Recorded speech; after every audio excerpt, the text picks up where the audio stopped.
Hey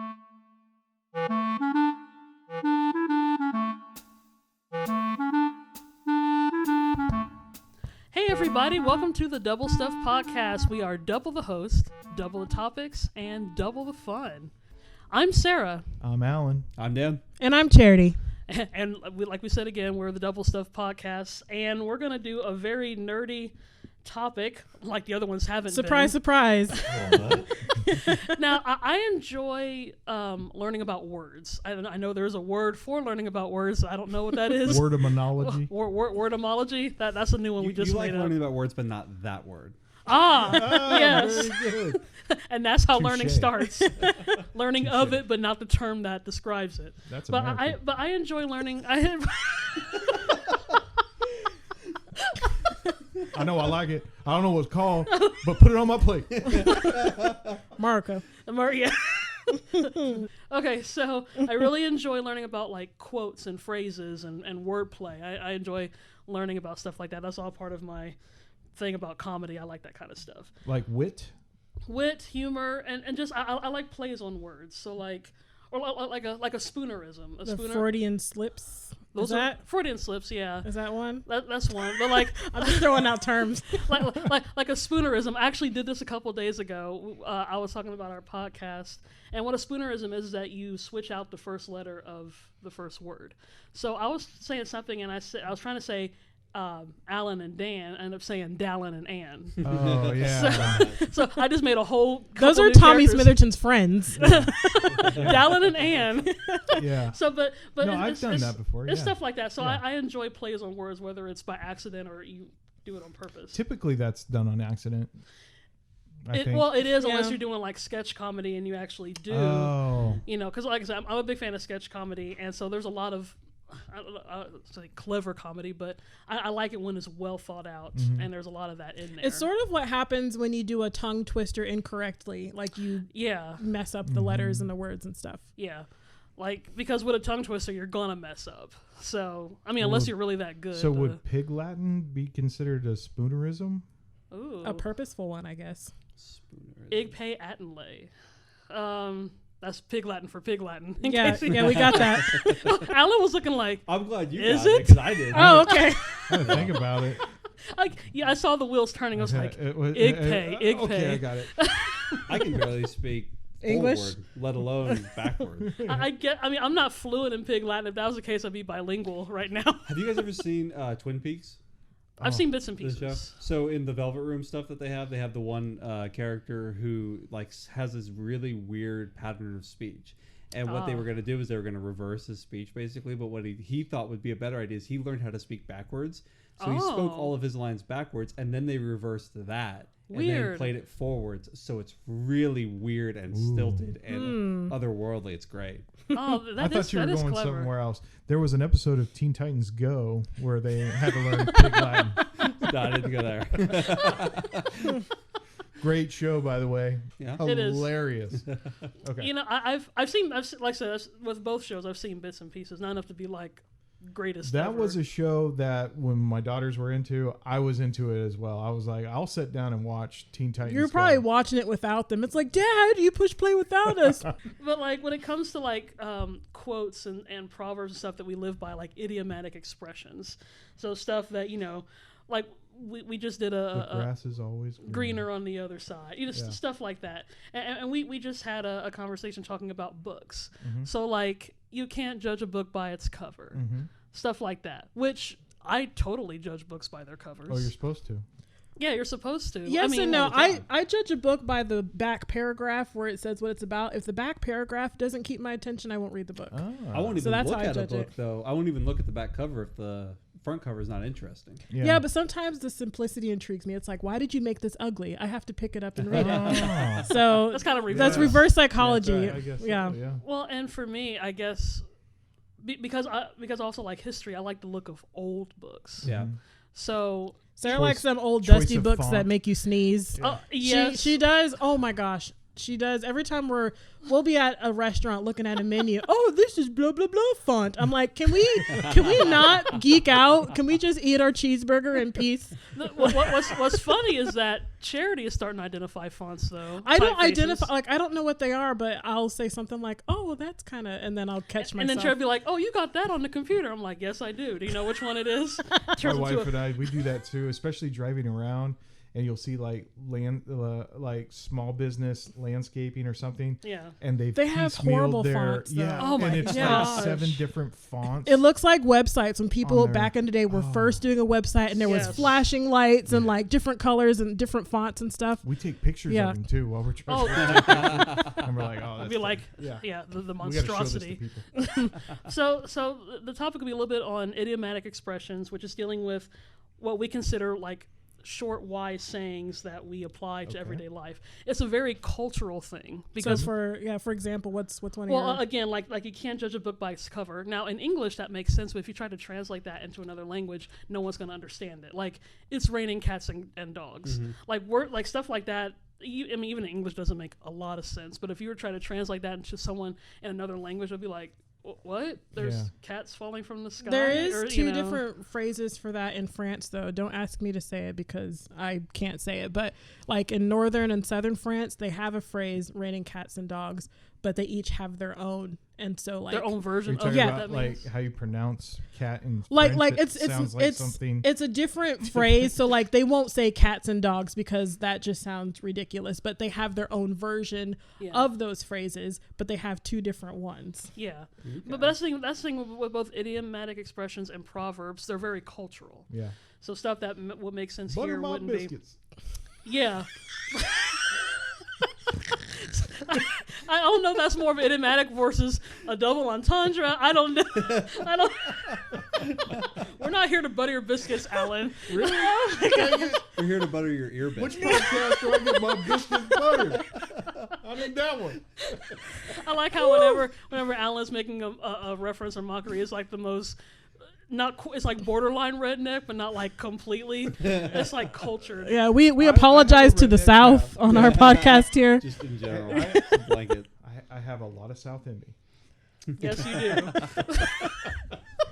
do. But Proverbs is basically a longer version of an idiomatic expression. Poor Alan here, his face is turning red as a beet. And mine would be too, but who can tell? So... Is that idiomatic? That's just it could be more idiotic than idiomatic.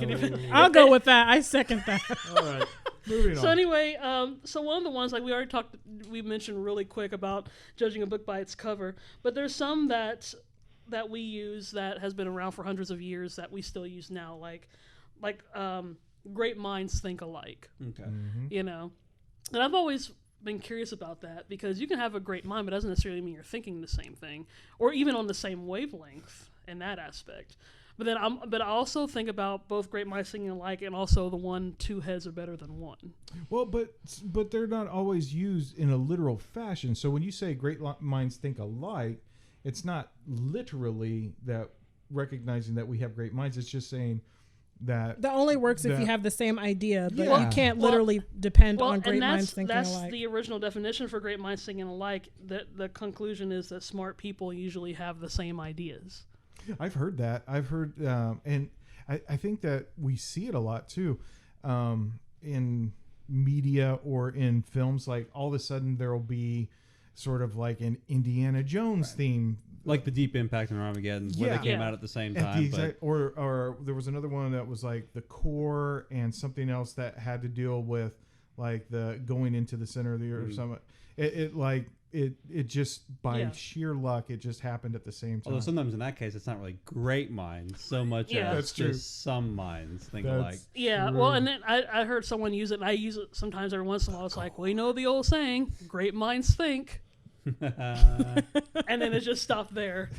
Well, going off of what you were saying about using expressions, I saw a meme the other day about, when life gives you lemons, you make lemonade. But this one says, unless life also gives you water and sugar, your lemonade's going to suck. And so it kind of goes to what you were saying about taking it literal. It's especially when you suck on a lemon. Because all you have is just sour lemon juice. Like, you need extra ingredients, so your quote does not work. And don't put it on a cute little journal at Barnes & Noble. Don't, make a cute little needlepoint, I've often known that too. The cute little cat hanging, and it's the hang in there. Hang in there. Well, can we help out the cat? Yeah, no, let's just get a picture and post it. Yeah, thoughts and prayers. Thoughts and prayers. That's right. Thoughts and prayers. Wasn't there that one too that's like shoot for the moon? Is I you'll land hate on the that. stars or whatever. I hate and it's that. Like, and then suffocate and die.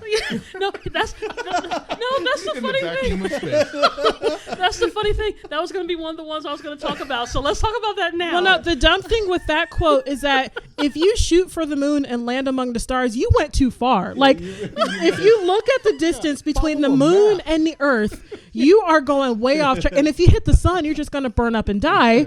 Yeah. Which means that you didn't meet your goal. You did your math infernos. incorrectly. You went way off course. Well, here's the funny thing, because I like to look up information. So the distance from the Earth to the moon is about 360 kilometers away from Earth, What does that mean in American? Very, very far. From California to New York? I don't know. Here's the thing. It's a 3-day drive. But Thanks, see, Dan. so they say shoot for the moon. If you miss, you go around the stars. So the closest star to us is obviously the sun. Which, you would definitely burn, not even on impact, just the sheer thought of sun. You wouldn't even make it to the sun. Getting in the sun's, like, if we were just a little bit closer towards the sun, we would burn. Like, we're in a perfect spot. Yeah. It's the Goldilocks planet? Yeah. Oh, yes.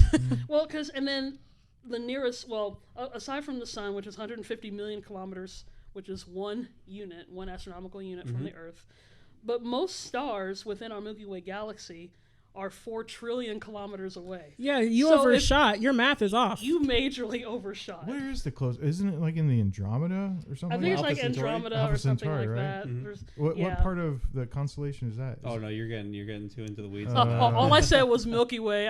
We'll have to bring in, I don't know, Neil deGrasse Tyson to tell us that. But I love Neil deGrasse Tyson. Please give us some information that you've already told us, Mr. Tyson. We'll just tag him in this episode or in this. We post it on social media. Shoot for the moon, and we tag it. I will have gone to. I've been in Gunnison, Colorado. Oh yeah. They consider it, I think, a dark county or something like that, where all of the lights can't reflect up or something like that. Cool. Oh. And it was the first time that I've seen the entire Milky Way from horizon to horizon, and it was amazing. That's awesome. Wow. That would Shout be, out national parks. Yeah. Yeah, light pollution really covers so much. And we think that, being here in a relatively small metropolitan in the middle of, the states, that we can see all the stars, and you can't. You've got to go where there is zero light pollution, and then it just opens up. You have to go to the moon? No. Like what? I don't. There's light pollution everywhere. No, I mean, so like what I was saying was like they're like on top of mountains and stuff like that. That's where they put telescopes high up in places like that to get them away from a lot of those extra lights. I think we have one too. There's Lake Afton. Don't they have like a the observatory? Oh, I forgot about that. I need to go there. I got in trouble flying my drone around there once. As you should. You were obstructing somebody's view. It was in the middle of the day. Someone probably reported a UFO sighting. No, the lady stuck her head out. She's like, "What are you doing?" And I was just like, "You pesky kids and your drones! Get out of my yard!" That's exactly what she was like. She's like, "Get out of here!" And I was like, "Okay." I'll get out of the story. I was for just yourself. like, "I'm sorry." I'll do what I want. I'll get out of the public property. like that was her Get land. off my public land. Well, and Sarah, I don't know if this was on your list, but since we were talking about the moon and stars and stuff, another phrase I don't like is "I love you to the moon and back." Yes. Because of the same reason. Like, You're not a Savage Garden fan? Well, no, like we talked about the distance from the Earth to the moon is fairly small. So, I mean, all you love me is to the moon and back? What about to Pluto and back? What about the whole Milky Way galaxy? That should be "I love you to amongst the stars." But those are actually variable. So if you were to do that, you would say like your love fluctuates, whereas the moon's pretty consistent. I remember. Well, I'm yeah, talking I can't wait to see that on a Hallmark card. Well, Yeah, kids I do love that. you consistently. Kids do that sort of thing. When my girls were younger, we would talk about like how much you love them or something, and then you always had the I love you to Infinity plus one. Infinity plus Yeah. one. And you just keep going on and on and on. Yeah. I mean, yeah, I guess when it comes to relationship goals, I guess the planetary. I mean, the if you constellation- can get we're someone talking about, to, like, parent and Yeah, child that's love. true. but I you mean, know? if you can get someone to love you to the moon and Agape back, I love. guess that's okay. I'm just saying, there's farther places than the moon, so but that it's means also- your love is small in comparison to where you should be going. It's true, but it's also Yeah. better than like I love you to the QuikTrip and back. Especially when it's walking distance. Sometimes that's necessary. It's like, And which that's quick true trip? love. Yeah. Sometimes that's true love. I love you to Quick Trip, which is open 24 hours. Give me my And Marlboro back. Light. I like. Is that a really adult thing to say? It's I context I now. practically love you. I love you so much, babe. I'm gonna get you some cigarettes. I'm gonna get you a Slurpee. All the good stuff. So you're gonna get her lung cancer and brain freeze, which is what you're Like getting. all good husbands should. My wife doesn't smoke. Just want to clear that up. Yeah. Sorry, babe. We got our episode apology out the way. I do like almost every episode. Alan has to be like, I apologize to everyone, my friends, my family, the world. He's like giving a reverse acceptance speech, like when he wins a Grammy or something. I just want to apologize for all my viewers who watched this, but yet I still won. Yes, that could happen. That could. That's true. When we win our audio podcast Yeah, award, are there podcast awards? I There don't are. know. I'm sure there are. I don't know what they're The called, the but golden earphones is what they should be called. Should be called, so. So Dan, do you have a Yeah. quote you live by? I I knew you guys were gonna ask, and I was just sitting there racking my brain. I'm like, no, because I have quotes that I don't like though. There are Oh some yes, that I don't. the ones we don't like are the funny ones. So like two birds with one stone. yes, I just don't like that. Animal I just don't think it's cruelty. nice. Yeah, exactly. That's Yeah. exactly what I'm talking about. No, It's but like, they man, changed it killing though. birds? They said you can feed two birds with one scone or something. yeah, that's Didn't they change that like a few I don't years know. ago? They did. They They said tried. They too. tried to make. They it tried more to say acceptable. feed two birds with one scone. I remember seeing that everywhere, and people were just But laughing. we all. I don't do It that. depends on the bird though, because you know good and well. Okay, so I don't know if all places have this, but you have different types of like the blackbirds. You have your Walmart crows. You Your have McDonald's your, You have birds. you have your McDonald's crows. Like there's different species of birds that and hang they're around. all different, disgusting. yeah, the ones at Walmart are kind of interesting because They're brazen young things. They'll just They come are. up and sit on your car, and like they will stand out in the middle of the road, and they won't fly away because they know you're not going to do anything. yeah, to they're no threat. They're like, oh, a human? Yeah, I want you. Let's see you try this. Hitchcock was right. Yeah. And then you have your McDonald's crows, which are huge and fat, and because they're like They're ooh, eating the fries out yeah, of the dumpster. they're like, ooh, fried salted worms. Yeah. I can't wait to to eat this. Those are the ones that die of heart disease in the parking lot. They probably do. I wouldn't be surprised. You see a crow having a heart attack at the drive-thru. That's terrible. Can I take your order? Ah! Why is the bird patiently waiting in the drive-thru when he can get free food from the dumpster? This one's got scruples. He's like, well, that's how they do it. Sorry, the things that randomly pop out of my head. This is why we're doing a podcast. No, but the quotes that I do like that seem contradicting Okay. is the many hands make light work. You ever heard that one? Like, like That sort of references our group projects episode. it does. Yeah, we were talking about group projects in the previous episode. So it's talking about many hands make light work. So it's one of those things that, the more help you get, the easier the job is. However, I think it contradicts itself because you have the quote about how too many cooks Yeah. spoil the broth, which is dealing with too many people doing the same job turns out bad. Well, many hands make light work doesn't mean the work's good.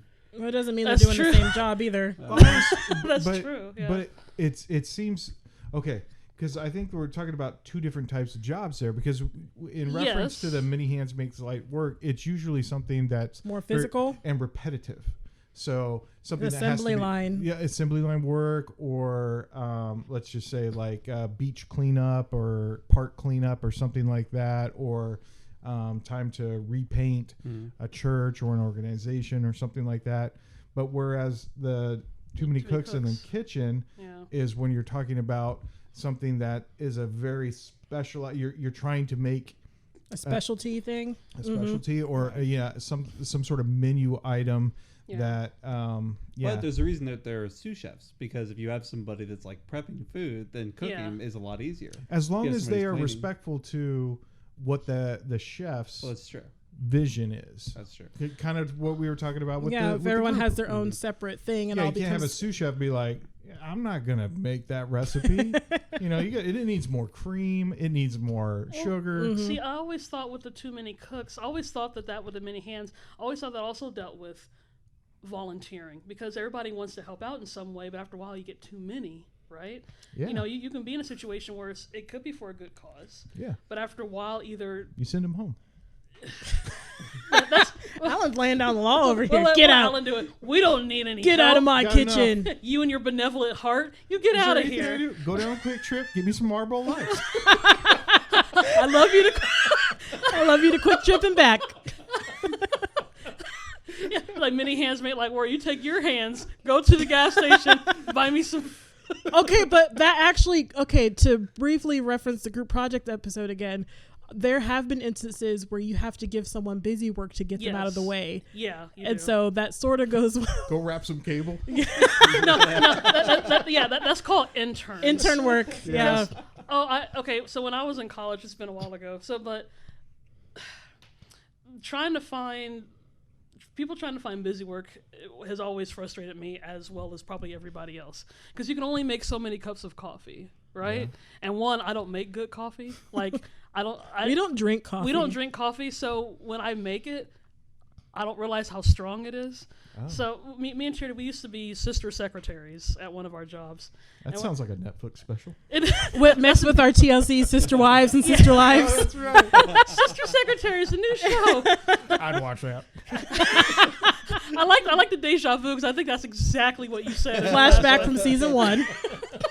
but we were both secretaries in the same place, and so one of the things is like, oh, we need to make coffee. I'm like, oh my gosh, I've never made coffee. Get on the Google. How do you make the coffee? And so Charity was like, well, all you gotta do is this. I'm like, okay, good. So I make it. I have her taste it first. And Charity was like, oh, that's the strongest cup of coffee I have ever drunk. I was awake. I'll tell you what. I did not fall asleep on the job that day. I was like, well, a couple scoops, and I had no thought of that. But like for interns, it's like, either make the coffee and you file folders. Now, when I was go ahead. When I was in college, because I was in the media department, it still is, but it's a very heavy, male-dominated area. Mm-hmm. So because of that, I think it's just the thought of, well, Sarah might not be able to handle some of this heavy stuff that the guys are doing, so we're going to give her lightweight stuff. So one of the things they had me do, talk about busy work, one of the places they had all the old transparencies that you would use on the projectors. Like overhead projector? Overhead projector type stuff. There was a bunch of files. I don't know how many, 1,000 probably, and that's no exaggeration. And they were like, oh my goodness, these need to be dated and alphabetized. Would you please be a dear intern and file these for me? At first I was like, okay, because I figured everybody else was doing that. I'm looking at the other, because I was the only female in the group. Mm-hmm. And so I was looking at the other guys, they're sitting there having a good time, throwing cables around and hauling cameras and stuff. I'm like, I want to do that. Like, I want to do that kind of stuff. And so finally I did get a chance to show them up, but that's a whole other story. But it's just the fact of the whole busy work. It's like, well, I'll give you something to do, and then I'll go over here. And see, I always felt that if a company didn't have enough real work for an intern to do, they shouldn't offer an internship. That's a good point. Yeah, I've always, because I've been in some of those situations. Yeah, well, like Charity was talking about, she got an internship at a radio station. Yeah, I finished my whole summer's work in one day, and then I had to BS my way through, and because we had to write a paper and keep a log and all this stuff and get a grade on it. I made up my whole internship. It was a complete lie. Yeah. Hopefully my teacher's not listening to me. He probably knew I was lying. Let's be honest. She's been a graduate for a while now, so it's all. Did you ever do anything then that was sort of mess with them? Like the idiom. I think it's an idiom. Idle hands are the devil's plaything. Ah, That's my life. actually, we have had to learn how to look busy because there have been a lot of situations where, yeah, we get done with stuff and we don't want to look. We don't want to sit there and prop our feet on the desk and start filing our nails because that's what people do, right? Yeah, you can't do that. So we have to look like You can just get on your phone. You goof around. That's right. either on the phone because that's what people do these days. Yeah. Phone You dang work. millennials. Yeah, what are you talking about filing your nails? That's so true. last century. We don't have nails where we come from. But yeah, so we've learned how to go on the computer and make it look like we might be watching a video or something, but we look like, like actually doing some kind of mind typing on the computer, like, 1973 files that I need to look up, Yeah. So we've learned how to be good actors. But the idle hands of the devil's workshop thing, I mean, I don't know if I did anything intentionally to be naughty, I guess, but it sort of accidentally happens, I guess. So with that phrase, is it more of intentionally trying to be bad, or is it just the fact that you don't do nothing? that you're bored and then you end up finding yourself into trouble? Well, I think it's intentionally, but I mean, like the story that you were telling about earlier, where you wanted to do more things and then they wouldn't let you. I just like screw up the easy things that they give. If that was the case, after a while, because I did have to put everything alphabetized and also by date. After a while, I was like, why am I doing this? Because it's something that they weren't planning on doing anymore. right? It was something that they had stopped doing years ago. They just had to have a place to put it and for someone to do it. So I think after a while, I was just like, I think the last... Should have just taken the box, walked it out to the dumpster, and been like, done. I wish. Be like, wow, you did 1,000 files in 2 minutes? Oh, I am freaky fast. I wish I had known you guys sooner because I would have been like, oh, that would have been good. I need to get a time machine so I can go back and be like, See, hey. you're too good though. Like I think of bad things, but I only do about half of them. So I guess with your last quote about the idle hands, only half of my bad things are intentional. And that's Charity's slogan. Only half the things I do are bad. You're shooting 50%. That's not Yeah, bad. yeah. right. So I'm still a decent person. It's almost a gamble because you got to figure out which of the 50% See, that's is the bad. science of it. You got to see how far can you get into trouble without getting in trouble. So you have to pick and choose the bad things you do. Kids, don't follow my example. Yeah. There was a really good quote that kind of along that vein in Mars Attacks. Who was the director? Tim Burton. Tim Burton. And I don't know if he wrote it, but Jack Nicholson had a line. He's like, "Well, we've got two branches of government still working, and 2 out of 3 ain't bad." That's the spirit, guys. Full steam ahead. That's right. So do you have a proverb to end us out with, Sarah? Is there something that any enlighten wisdom to pass on to our listeners? Something to chew on. Ooh, something to chew on. We can't go any more chewable than a double stuffed cream cookie. No. That's the proverb you want to end on. Plus, that's not even chewy. That's more of a crunchy. It depends. Like If it's chewy, then it's stale, and you should have thrown it away a month ago. well, ice cream Give us sandwiches are something chewy. inspiring. Oh gosh. Oh, we're putting you on the spot. You know what's funny is that I spent all of my time looking up the history thing. I didn't think of anything inspirational to end the show. Well, we all know a quote. What's something? Okay. What about the well, golden Do unto rule? Okay, others well, as Before you- they do one to Yeah, you. yeah, that's the one. Do it to others before they do it to you. Before. I haven't heard that as a twist.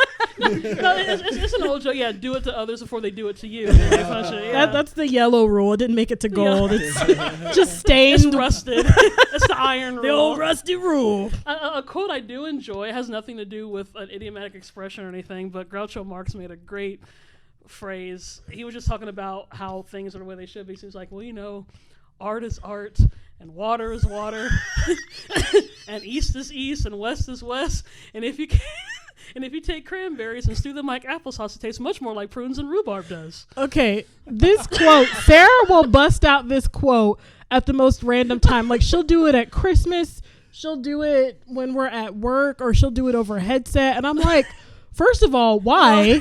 And that quote makes no sense at all. She'll just... And it's the point. It doesn't make any sense. That's what I like about it. You're supposed to make the face that Alan just made, that sort of eyebrow crease, like, what? Yeah, the eyebrow crease. Well, along with the do it to others, I think the other one is I'd rather not be wrong than right. No. There's a really good proverb that I always liked that jumped out at me from Proverbs, and it was, "It's better to be a fool and nobody know it than to open your mouth and prove it to the Prove world. it to the world. Yes, that's It's actually true. a really good And then one. we started a podcast. And we totally proved the other. I think we actually proved both situations in that verse. Well, that's a nice way to end the show on a proverb that sort of discounts what It's we're biblical. doing. Yeah, there we go. All right. Well, thank you guys for listening in. And if you have a favorite expression or proverb that you like to live Or a by, complaint about one. or complain about one, because we do love hearing the sarcastic downside to it, please let us know. We're on all the social media platforms. So thank you for listening. Thanks for listening to today's episode. You can find other episodes at doublestuffpod.com or on your favorite podcast apps. You can also join the fun on social media on Facebook and Instagram at Double Stuff Podcast and on Twitter at Double Stuff P. That's the letter P.